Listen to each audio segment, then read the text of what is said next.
रानो चिड़िया जंगल की सबसे अमीर चिड़िया थी। गोरी कभी रानो की नौकरानी थी। वो रसोई का काम करती, मिट्ठू तोता बगीचा संभालता और कबूतर बाजार से आने जाने के सारे काम निपटाता। मिट्ठू जी, आप अपनी मालकिन से कह के थोड़ी तनख्वाह बढ़वा ले, इतने पैसों से खर्चा नहीं चल पाता। चिड़िया सरकार साल में एक बार तनख्वाह बढ़ाती है, फिर मैं अभी कैसे बोल सकता हूँ। मिट्ठू जी, आप बगीचे से थोड़े फल भी चुरा लाया करें, इतने बड़े बगीचे में किसी को पता नहीं चलेगा। नहीं नहीं हरियाली, मैं चोरी नहीं करूँगा। मुझे थोड़े बहुत दिन के लिए नौकरी नहीं करनी जो चोरी करूँ। ले जग्गू बेटा, बादाम वाली खीर खा, तेरी फेवरेट है। ये क्या गोरी, आज चिड़िया सरकार की रसोई से सारे ही बादाम चुरा लाई हो। हाँ कालू, मैं सारे बादाम चुरा लाई, किसी को कुछ पता नहीं चलेगा। और वैसे भी मुझे यही तो बचता है, वरना 10,000 रुपए में खुल के सांस भी न ले पाऊँ। वो तो ठीक है, लेकिन ये सारे बादाम क्यों लाई हो? कोई गड़बड़ होगी तो? कालू, किसी को कुछ पता नहीं चलेगा और 1 हफ्ते बाद फिर से कबूतर को बोल दूंगी, वो दूसरे बादाम ला देगा। कबूतर जी, आप चिड़िया सरकार से बातें करें, मैं भी सारा दिन खाली रहती हूँ। अगर मेरे लिए कोई काम हो तो मुझे भी नौकरी पे रख ले। लूसी जी, मैं सही समय देखकर बात करूँगा। अब सो जाए, रात बहुत ज्यादा हो गई है। ऐसे वो दोनों सो जाते हैं और सुबह सवेरे जल्दी उठकर चिड़िया के काम पर पहुंच जाते हैं। मम्मा मम्मा, मैं हलवा खाऊंगा। आज गौरी नौकरानी से कहकर मेरे लिए हलवा बनवा दे। जी बेटे, मैं अभी बनवाती हूँ। रानो चिड़िया 2 तालियां बजाती है, तभी गौरी कभी भागकर हाजिर हो जाती है। बोले सरकार, आपका क्या हुक्म है? गौरी बावर्ची, हमारे बेटे का हलवा खाने का मन है, तो जल्दी से बादाम का हलवा पेश करो। लेकिन मैम साहब, बादाम तो खत्म हो रहे हैं, मैं कबूतर से कह के अभी मंगवाती हूँ। बस ना, रहने दो, अब तो बन गया हलवा। बताओ, बादाम ही खत्म है। गौरी नौकर, तुमसे 100 बार कहा है, जो भी सामान खत्म हो उसे तुरंत ही कबूतर नौकर से मंगवा लिया करे। आप ऐसी लापरवाही क्यों करती हो? माफी सरकार, लेकिन अब ऐसी गलती कभी नहीं होगी, मुझे माफ करें। अब तुम जाओ यहाँ से, मैं कबूतर से बात करती हूँ। ऐसे गौरी सर झुकाए चली जाती है। चिड़िया सीधे कबूतर के पास जाती। कबूतर नौकर, जल्दी से बाजार जाओ और 5 किलो बादाम लेकर आओ। माफी सरकार, लेकिन कल ही तो 5 किलो बादाम और रसोई का राशन लाया था, अगर खत्म हो गया है तो अभी लाता हूँ। क्या कहा? कल ही बादाम आए हैं? तुम कुछ भूले तो नहीं हो? नाना सरकार, चाहे तो गौरी बावर्ची से पूछ ले, बादाम और राशन लाया था।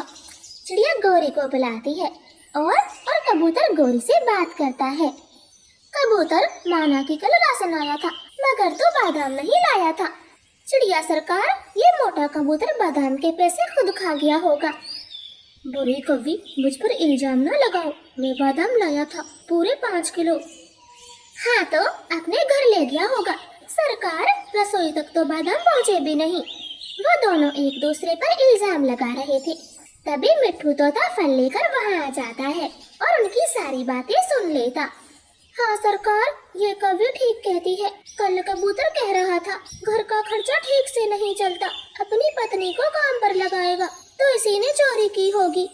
कबूतर, मैं हर साल तनख्वाह बढ़ाती हूँ, फिर भी आपने चोरी की। आपसे ये उम्मीद तो नहीं थी, और अब तुम्हें काम से निकाला जाता है। घर बैठो। ऐसे बोलकर चिड़िया चली जाती है। कबूतर दुखी मन से घर पहुँचता है। गौरी कभी तो बहुत खुश थी।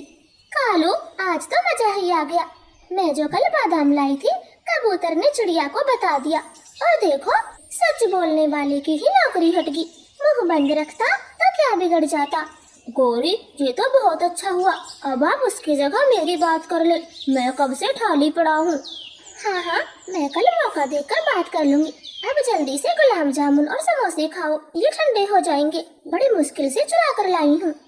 ऐसे कौवे का परिवार चिड़िया के घर का शाही भोजन खाता है। इधर कबूतर के परिवार में दुखों का पहाड़ टूट चुका था। कबूतर जी, कहाँ मैं नौकरी करने का सोच रही थी, और देखो आज आपकी नौकरी भी चलेगी, अब घर का खर्च कैसे चलेगा? आप चिंता ना करो, मैं कल मजदूरी ढूंढ लूंगा।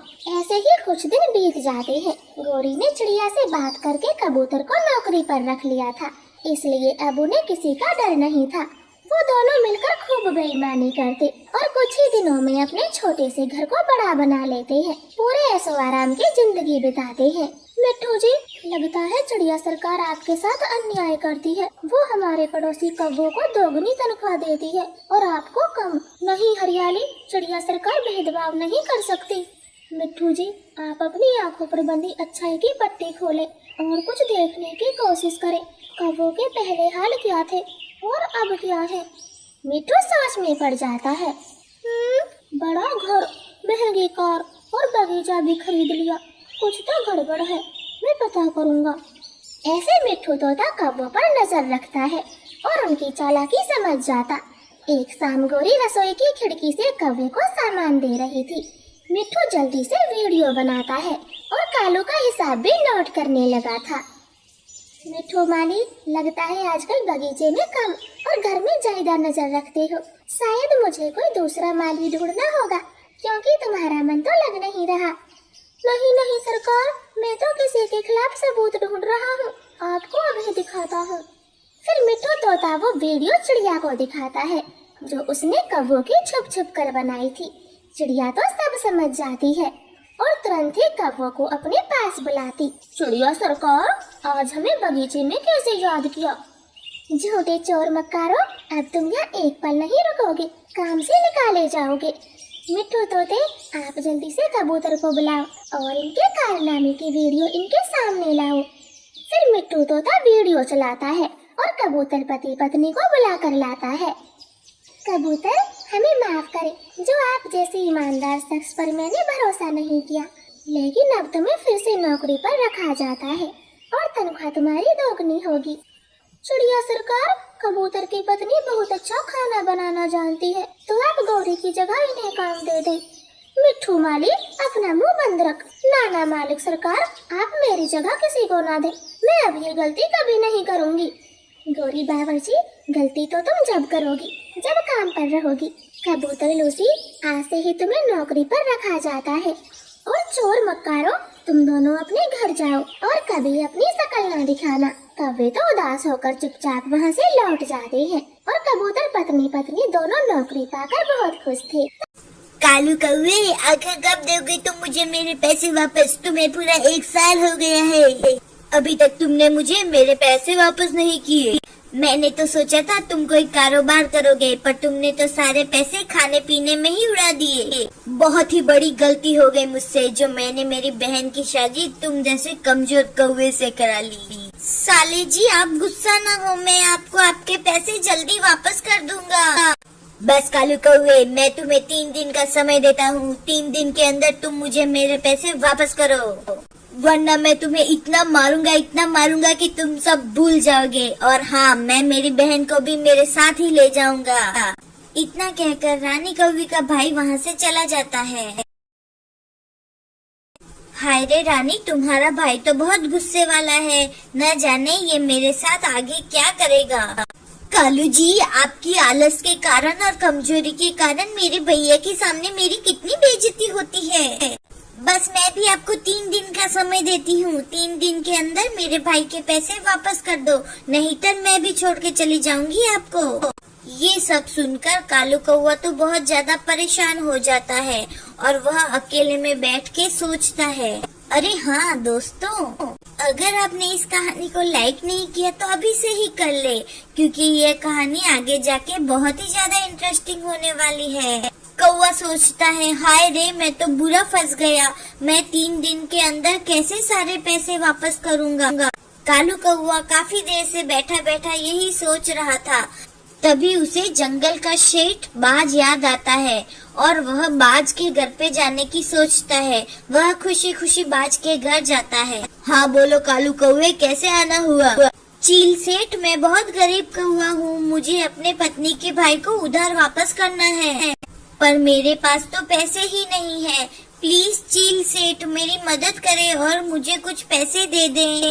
ठीक है कालू कौवे, मैं तुम्हें पैसे दे दूंगा, पर तुम्हें अपनी कोई चीज मेरे पास गिरवी रखवानी होगी। तुम्हारे पास कोई कीमती चीज है तो ही मैं तुम्हें पैसे उधार दे सकता हूँ। यह सब सुनकर कालू कौवा सोचता है, अब क्या करूं, मेरे पास तो कोई भी कीमती चीज नहीं है। रानी के गहने तो मैं पहले ही बेच कर खा गया। कुछ तो करना ही होगा। अगर मैंने चील सेठ से पैसे उधार न लिए तो वह रानी का भाई मुझे बहुत धोएगा। ओए कौवे, कहाँ खो गए भाई? मुझे कुछ जवाब तो दो। चील सेठ, मेरे पास एक खेत है, आप वो खेत गिरवी रख लो और मुझे 1000 रुपए दे दो। यह सुनकर चील सेठ कौवे को 1000 रुपए दे देते हैं। चलो कालू कौवे, तुम्हारा खेत देख के आते हैं। फिर वह दोनों कालू कौवे का खेत देखने के लिए चले जाते हैं। खाली खेत देखकर कौवा बहुत खुश होता है। शुक्र है इस समय मीनू चिड़िया खेत में नहीं है। अब मैं इस चील सेठ को आराम से उल्लू बना सकता हूँ। हाँ तो आप देखिए, ये है मेरा बड़ा खेत। चील सेठ, आपको मेरा खेत कैसा लगा? हाँ, बहुत अच्छा है। मगर कालू कौवे, इतना याद रखना, अगर तुमने मुझे मेरे पैसे वापस नहीं दिए तो मैं तुम्हारे इस पूरे खेत पे कब्जा कर लूँगा। फिर कौवा वहाँ से खुश होकर जल्दी जल्दी उड़ जाता है। थोड़ी ही देर में कालू कौवा घर आकर रानी को सारी बात बताता है। रानी खुश होकर कहती है, अरे वाह कालू जी, आपने तो उस मीनू चिड़िया को बुरा फंसाया। अब हम लोग जल्दी से जल्दी यह जंगल छोड़कर चले जाते हैं। वैसे भी ये घर हमारा तो है नहीं। फिर रात और दिन गुजरते हैं और ऐसे करके पूरा 1 महीना गुजर जाता है। चील सेठ 1 महीने से ज्यादा हो गया है और वह कालू कौवा तो आपके पैसे लेकर वापस ही नहीं आया। उस कालू कौवे का समय खत्म हो गया है। चलो हम खेत पर जाकर अभी कब्जा कर लेते हैं। इतना कहकर चील सेठ अपने आदमी के साथ उस खेत में चले जाते हैं। अरे चील सेठ, क्या हुआ? आप अपने आदमी को लेकर हमारे खेत में कैसे आए? क्या कहा, तुम्हारा खेत? झूठ मत बोलो मीनू चिड़िया, यह खेत तो कालू कौवे का है, इसलिए मैं इस खेत पर कब्जा करने आया हूँ। मैं क्यों आपसे झूठ बोलूंगी? यह मेरा ही खेत है और मैं आपको मेरे खेत पे कब्जा करने नहीं दूंगी। अरे तुम देख क्या रहे हो? इस चिड़िया को उठाकर खेत से बाहर फेंक दो। तभी चील सेठ की आवाज सुनकर वहाँ पर कबूतर आ जाता है। अरे चील सेठ, मीनू चिड़िया एकदम ठीक कह रही है। यह खेत बरसों से मीनू चिड़िया का ही है। मुझे तो लगता है वह कालू कौवा आपको बेवकूफ बना गया, क्योंकि उसका तो खुद का भी घर नहीं है। तो इतना बड़ा खेत उसका कैसे हो सकता है? अरे हाँ, यह बात भी हो सकती है। इसका मतलब वह कालू कौवा मुझसे झूठ बोलकर मेरे सारे पैसे लेकर भाग गया। चील सेठ, आपको कालू कौवे पर भरोसा नहीं करना था, क्योंकि वह 1 नंबर का धोखेबाज कौवा है। हाय रे, मैं बर्बाद हो गया। अब मैं उस कालू कौवे को कहाँ ढूंढूंगा? अरे चील सेठ, आप फिक्र ना करें। जिस तरह से उस कालू कौवे ने आपको बेवकूफ बनाया है, उसी तरह से हम भी उसको बेवकूफ बनाएंगे। मेरे पास एक बहुत ही बढ़िया उपाय है, जिससे वह कालू कौवा खुद ही हमारे पास आ जाएगा। अगली ही सुबह मोनू कबूतर गौरी कौवी के भाई के घर जाता है। कौवे भाई, कालू कौवा कहाँ है? वह आजकल दिख नहीं रहा है। हमें उसका सोना उसको लौटाना है। कैसा सोना? वो कालू कौवे के खेत के नीचे से हमें सोने से भरा हुआ संदूक मिला है और उसमें से थोड़ा सा सोना चील महाराज काले कौवे को देना चाहते हैं, पर ना जाने कालू कौवा कहाँ गया। अच्छा ठीक है, कालू कौवा मेरे पास आएगा तो मैं उसे बता दूंगा। अब तुम जाओ। फिर कबूतर वहाँ से चला जाता है। आप देखना चील सेठ, सोने का सुनते ही कौवा दौड़ा दौड़ा हमारे पास आ जाएगा। वहीं दूसरी तरफ गौरी कौवी का भाई कालू कौवे को सोने के खजाने की बात बताता है। क्या कहा? सोने का संदूक? चील महाराज मुझे सोना देना चाहते हैं। अरे वाह वाह, मैं तो बहुत ज्यादा अमीर हो जाऊंगा। मगर कालू जी, आप अगर उस जंगल में वापस गए तो वह चील सेठ आपको पकड़ लेंगे। अरे पागल रानी, मुझे सोना मिल जाएगा तो मैं चील सेठ के पैसे उसको वापस दे दूंगा, फिर वह क्यों मुझे पकड़ेंगे? ठीक है गौरी, तुम यहीं पर रुको, मैं जाकर आता हूँ। ऐसा कहकर कालू कौवा जंगल में जाता है। कबूतर, मेरा सोना कहाँ है? कहाँ है मेरा सोना? मैं हूँ ना, मैं देता हूँ तुम्हें तुम्हारा सोना। अरे चील सेठ, आप यहाँ पर? कालू कौवे, अब तुम पकड़े गए हो। जिस तरह तुमने चील सेठ को और मुझे अपने जाल में फंसाया था ना, उसी तरह हमने भी तुम्हें जाल में फंसाया है। हाँ, खेत में से कोई सोना वोना नहीं निकला। ऐसे कहकर चील सेठ उस कालू कौवे को जोर जोर से मारने लगते हैं। ढिशोम ढिशोम ढिशोम ढिशोम। इसे कहते हैं बुरे काम का बुरा नतीजा। कालू कौवे ने झूठ बोला तो उसकी सजा उसे मिल गई। इसी तरह हमें कभी भी झूठ नहीं बोलना चाहिए, हमें हमेशा सच बोलना चाहिए, नहीं तो हमारा भी हाल कालू कौवे के जैसा होगा। अगर आपको हमारी वीडियो अच्छी लगी, आप आगे भी हमारी वीडियो देखना चाहते हैं, तो हमारे वीडियो को लाइक करें, हमारे चैनल को सब्सक्राइब करें, ताकि आपके पास हमारी वीडियो जल्दी से जल्दी पहुंचे। धन्यवाद मेरे प्यारे मित्रों, कल आपसे फिर मिलेंगे।